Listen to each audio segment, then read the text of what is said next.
At dawn on a silent plain, 47,000 men faced an army so vast it blurred the horizon.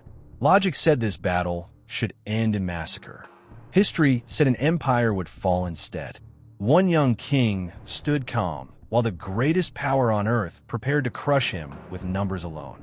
Before night arrived, courage, strategy, and a single fatal mistake would decide the fate of the ancient world forever.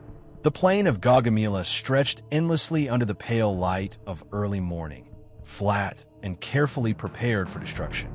This land was chosen by the Persian king himself, scraped smooth so chariots could roll freely and cavalry could move without obstacle. It was meant to be the perfect trap. Across this vast open ground stood the army of Alexander the Great, only 47,000 soldiers strong, hardened by years of campaigning, but painfully aware of how small they were today. Facing them was the full might of the Persian Empire, led by Darius III, whose forces were said to number more than 250,000. Infantry packed the center, cavalry flooded both flanks, and scythed chariots waited like blades ready to slice through flesh. The imbalance was terrifying, and many believed the battle was already decided before the first command was given. Yet Alexander did not see a field of death. He saw opportunity. He rode slowly along his lines, meeting the eyes of men who had marched with him across deserts and mountains, reminding them that every enemy they had faced before had also claimed to be unbeatable. He spoke not of numbers, but of discipline, training, and unity. The Macedonian phalanx stood firm, shields locked, sarissas angled forward like a forest of iron. These men trusted their king because he never asked them to go where he would not go himself. Across the field, Darius watched from his elevated chariot, surrounded by guards and nobles, confident that sheer mass would finally destroy this dangerous invader. He believed Alexander would be swallowed, crushed, and erased. What Darius did not understand was that Alexander had already decided this battle would not be fought by the rules of numbers. It would be fought by movement, deception, and nerve. As the sun rose higher, dust began to stir beneath thousands of feet and hooves. Horns echoed across the plain. In that moment, before the first charge, the fate of empires hung in silence, waiting for one side to blink. From the center of the Persian host, Darius III observed the field with absolute confidence. He had learned from previous defeats and believed this time every advantage belonged to him. The ground at Gaugamela had been cleared and leveled for weeks, trees cut down, stones removed, and uneven soil flattened so nothing could slow the movement of Persian chariots and cavalry. This was not merely a battlefield. It was a carefully constructed weapon. Darius arranged his forces in an enormous line meant to stretch beyond both Macedonian flanks, a living wall of men, horses, and steel designed to surround and suffocate the enemy. In the center stood elite infantry and royal guards, their armor gleaming in the morning light, with Darius positioned behind them on a chariot where he could be seen by all. On the wings, tens of thousands of cavalry waited, confident that their numbers alone would overwhelm Alexander's smaller force. The most feared element, the scythed chariots, were placed at the front, their blades intended to rip open the tight formations of the Macedonian phalanx and turn order into chaos. To Darius, the plan was flawless. He believed Alexander would be forced to stand still, absorb the charge, and be crushed by pressure from every direction. Around him, Persian nobles shared this certainty, whispering that today the foreign invader would finally be punished for his arrogance. Yet beneath this confidence lay a fragile truth. The Persian army was vast, but it was not unified. It was a collection of peoples from across the empire, many with different languages, commanders, and loyalties, brought together by obligation rather than shared trust. Orders would have to travel across immense distances, and coordination would be slow. Darius relied on fear and tradition to hold this mass together, believing the sight of his presence would be enough to keep them steady. As the Persian line advanced, dust clouds rising like storms, Darius watched Alexander's army carefully, expecting hesitation or panic. Instead, he saw movement that confused him. The Macedonian line did not rush forward or retreat in fear. It began to shift sideways, slowly and deliberately, as if the enemy king were refusing to play the role assigned to him. Darius dismissed this at first, convinced that once battle was fully joined, numbers would decide everything. He did not yet realize that the trap he had built for Alexander was already being turned against him, and that the very scale of his army was about to become his greatest weakness at the Battle of Gaugamela. As the distance closed, the Persian commanders gave the signal for their most feared weapon to strike first. Scythe chariots surged forward, horses whipped into a frenzy, blades spinning at wheel height, designed to tear through flesh and shatter formations. To the Persian army, this was the moment that would break Macedonian morale, the terrifying sight that would turn disciplined soldiers into a fleeing mob. From his position, Alexander the Great watched the chariots approach without alarm. He had anticipated this attack long before the armies ever met on the field. His soldiers had trained for this exact moment, drilling until their reactions became instinct. As the chariots thundered closer, the Macedonian line did not collapse. Instead, at the last possible second, gaps opened within the phalanx. The chariots passed through these corridors of steel, their deadly blades finding nothing to cut. Light infantry rushed in from the sides, striking down the drivers, hamstringing horses, and turning the fearsome machines into tangled wreckage. What was meant to terrify, instead, became a spectacle of failure. Persian soldiers watching from behind felt the first crack of doubt. If this weapon could not break the Macedonians, what would? The noise, the dust, and the screams filled the air, but the Macedonian line held firm, shields locked, spears steady. Alexander knew that psychological victory mattered as much as physical success. By neutralizing the chariots so cleanly, he sent a message across the battlefield that Persian power was not unstoppable. Meanwhile, the Persian cavalry began to press harder on the flanks, believing that sheer momentum would still carry the day. Alexander allowed this pressure to build, resisting the urge to commit his reserves too early. He understood that patience was essential. Every minute the battle continued, the Persian army grew more disorganized, its massive size becoming harder to control. Signals were missed, units advanced unevenly, and coordination began to fray. The Macedonians, fewer in number but unified in command, responded with precision. Alexander moved constantly, riding along the line, reinforcing weak points, encouraging his men, and watching for the single mistake that would decide everything. The chariot attack had failed, and with it, the illusion of Persian invincibility began to crumble. What followed would not be decided by brute force alone, but by who could remain calm while chaos spread across the plain. With the chariots neutralized, the battle surged into its most dangerous phase. Persian cavalry on both wings advanced in overwhelming numbers, their objective clear: to encircle the Macedonian army and crush it from all sides. To many observers, it appeared that Alexander the Great was about to be surrounded, his smaller force stretched to its breaking point. Yet this was not a sign of panic. It was the beginning of his true plan.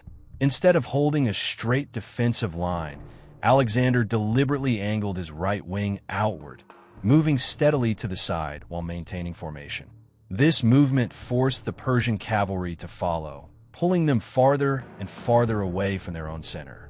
The Persians believed they were winning, convinced that the Macedonians were retreating under pressure. In reality, they were being drawn out of position. As the cavalry chased Alexander's right wing, the Persian formation began to stretch and thin. Orders from the center grew harder to hear, signals harder to see, and discipline slowly eroded. The battlefield filled with dust, screams, and confusion, masking the growing danger at the heart of the Persian line. Darius remained in the center, watching the movement with unease, sensing that something was wrong, but unable to stop it. The vast size of his army now worked against him, as messages took too long to reach distant commanders. Meanwhile, the Macedonian phalanx in the center advanced cautiously, holding the enemy in place without committing fully, maintaining pressure while waiting for the decisive moment. Then it appeared.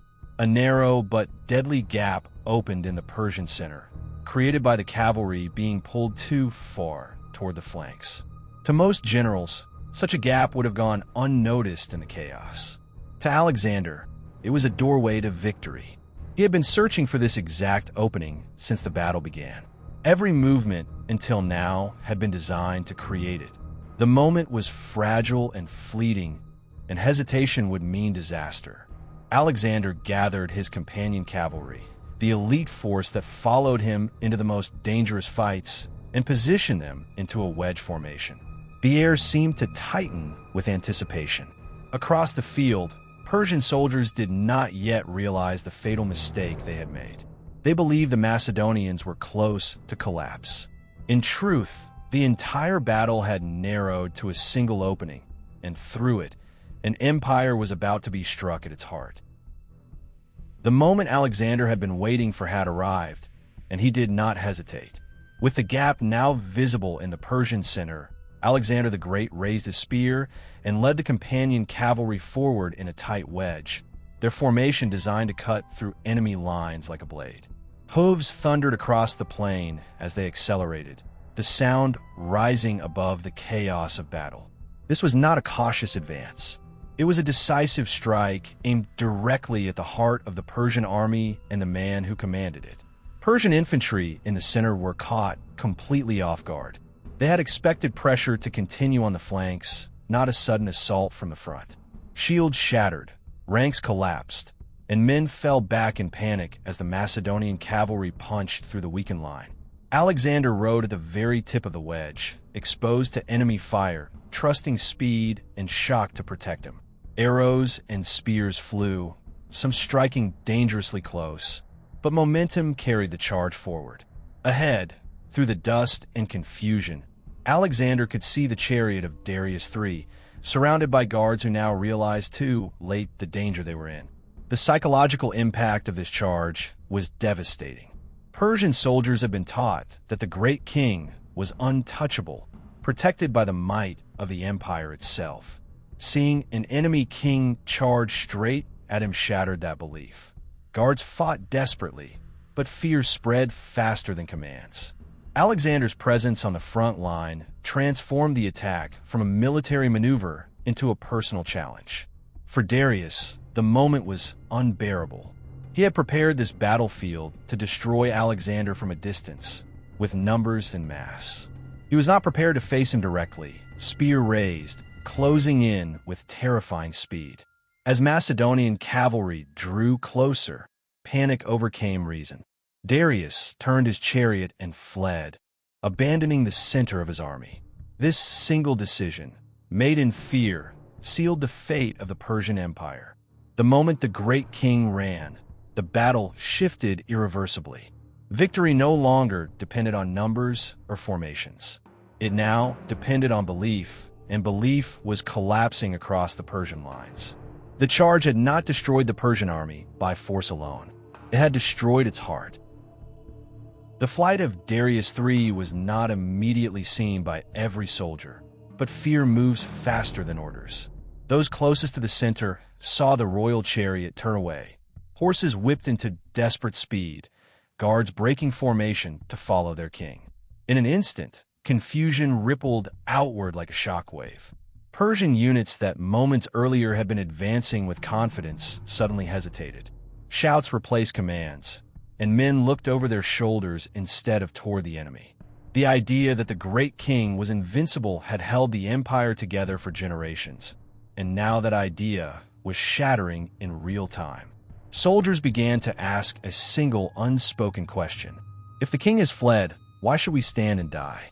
On the flanks, Persian cavalry was still pressing hard, unaware at first of what had happened in the center.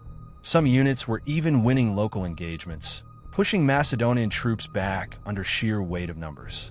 But as word spread, momentum died. Attacks lost coordination, formations loosened, and discipline collapsed. The Macedonians sensed the change immediately. Alexander the Great, having driven deep into the center, resisted the temptation to pursue Darius blindly. He understood that victory would mean nothing if his own army was destroyed elsewhere on the field. Turning his cavalry, he rode back toward the left wing, where Macedonian troops were under severe pressure. His arrival alone was enough to restore confidence. Seeing their king return from the heart of the enemy lines, alive and victorious, reignited Macedonian morale. Orders were given quickly and clearly, and units responded with practiced precision. The contrast between the two armies could not have been sharper. On one side stood a force whose commander had fled and whose soldiers now fought without purpose. On the other stood an army whose leader moved calmly through danger, restoring order and direction. Once the Macedonian lines stabilized, Alexander unleashed a coordinated counterattack. Persian resistance crumbled. Men threw down weapons, fled in every direction, or surrendered where they stood. What had begun as an overwhelming display of imperial power now dissolved into chaos and retreat. The battlefield of Gaugamela became a sea of abandoned shields, broken chariots, and fallen soldiers. The moment the Persian army realized its king had run, the war was effectively over, even if fighting continued. An empire had not been defeated by slaughter alone, but by the collapse of belief that held it together. As the sun began to sink toward the horizon, the noise of battle slowly faded, replaced by the sounds of the wounded and the dying scattered across the vast plain. The once orderly field of Gaugamela was now unrecognizable, covered with broken weapons, fallen men, and the remnants of an army that had believed itself invincible only hours earlier. Tens of thousands of Persian soldiers lay dead or captured, while others fled into the distance, abandoning armor and banners in their desperation to escape. The scale of the defeat was staggering. For the Macedonians, exhaustion replaced adrenaline as they stood among the ruins of victory, fully aware that they had survived something history would remember forever. Alexander the Great did not celebrate immediately. Instead, he ordered his officers to tend to the wounded, both friend and enemy, understanding that the cost of victory was measured in lives, not glory. He moved across the field, speaking to his soldiers, praising their discipline and courage, reminding them that their unity had defeated overwhelming numbers. Meanwhile, the remnants of the Persian army continued to collapse beyond the battlefield. Without centralized command, units dissolved into groups of fugitives, each seeking safety rather than victory. Supplies, treasure, and equipment were left behind, falling into Macedonian hands. The psychological impact of the defeat was as devastating as the physical losses. News of the disaster spread rapidly throughout the Persian territories, carried by survivors and messengers who could barely describe what had happened. The myth of Persian invincibility was gone. That evening, Alexander stood on the battlefield and understood the magnitude of what he had achieved. This was not merely a victory in a single battle. It was the destruction of the last effective resistance of the Persian Empire. Cities that had once relied on Persian protection would now reconsider their loyalties. Governors would hesitate, armies would disband, and doors that had been closed to Alexander would soon open without a fight. Gaugamela marked the end of an era.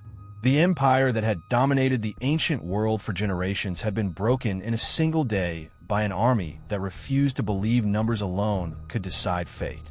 As darkness fell, the fires of the Macedonian camp lit the plain, small points of light against the vast emptiness where an empire had stood only hours before. The victory at Gaugamela did not end with the battlefield itself. It sent a shock through the entire structure of the Persian world, shaking it from its foundations. With the main Persian army destroyed and Darius III in flight, the great imperial cities lay exposed for the first time in centuries. Governors and satraps who had once sworn loyalty to the Persian crown now faced a choice between resistance and survival. Many understood immediately that resistance was no longer realistic. The Macedonian army advanced with confidence, no longer as invaders testing the strength of an empire, but as victors stepping into a power vacuum. One by one, the great cities opened their gates. Babylon surrendered without a fight, its priests and officials welcoming Alexander the Great as a new ruler rather than an enemy. Susa followed, offering immense treasure that symbolized the wealth of an empire now without a master. Even Persepolis, the ceremonial heart of Persian kingship, would soon fall into Alexander's hands. Each city surrender was not merely a strategic gain, but a psychological confirmation that Persian authority had collapsed. The people saw that their king could no longer protect them, while Alexander could.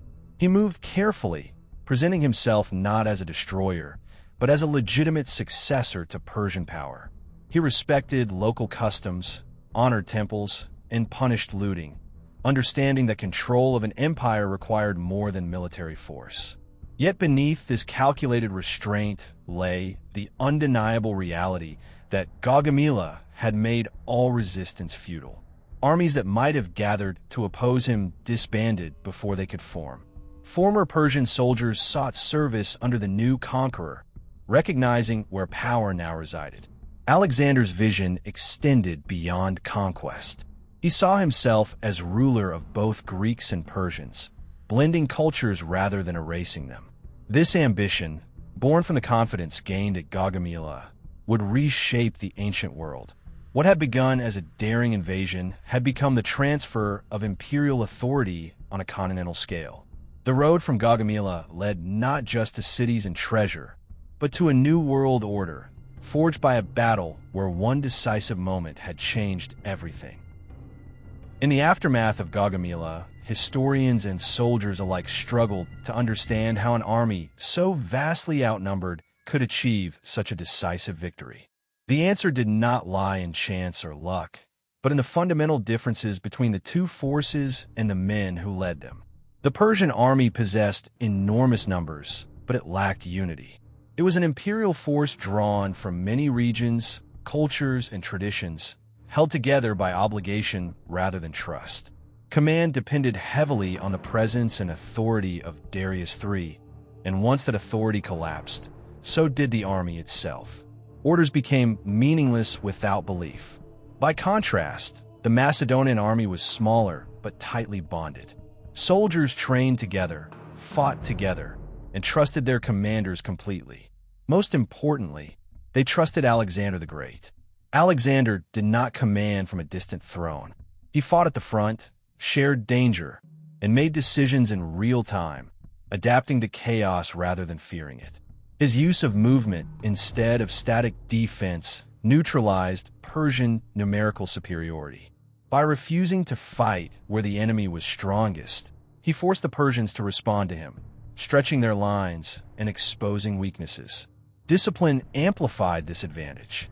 Macedonian units could execute complex maneuvers under extreme pressure, while Persian forces struggled to coordinate across massive distances. Psychological warfare played an equally critical role. Alexander understood that morale was as decisive as weapons. By defeating the chariots, drawing out the cavalry, and then striking directly at the king, he attacked the confidence holding the Persian army together. The moment Darius fled, the battle was no longer a contest of strength, but a collapse of belief. Gaugamela demonstrated a truth that would echo through military history. Armies do not win simply because they are large. They win because they are led with clarity, flexibility, and courage.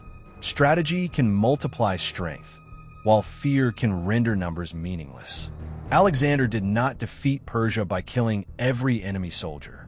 He defeated it by breaking the system that supported them. This lesson would influence generals for centuries, proving that leadership and decisiveness can outweigh even the most overwhelming numerical disadvantage. The Battle of Gaugamela was more than a military victory.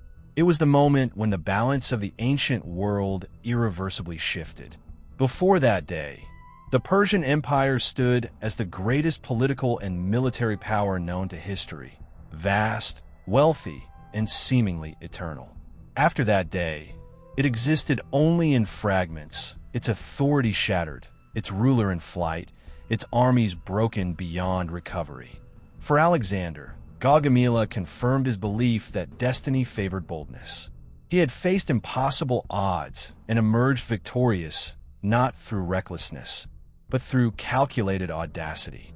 This battle transformed him from a conquering king into a world ruler, a man whose actions would define an era. Yet the legacy of Gaugamela extends beyond Alexander himself.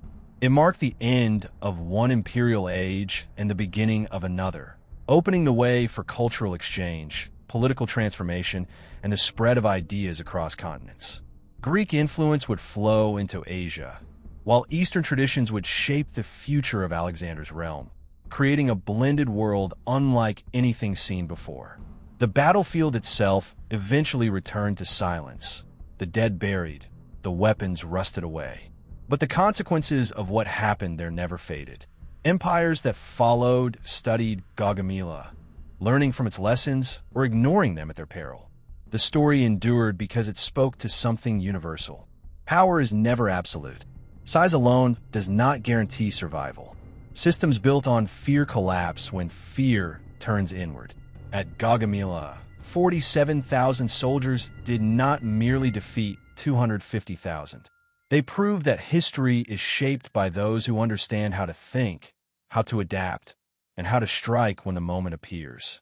An empire fell not because it lacked strength, but because it faced a leader willing to challenge the impossible and an army willing to follow him into legend.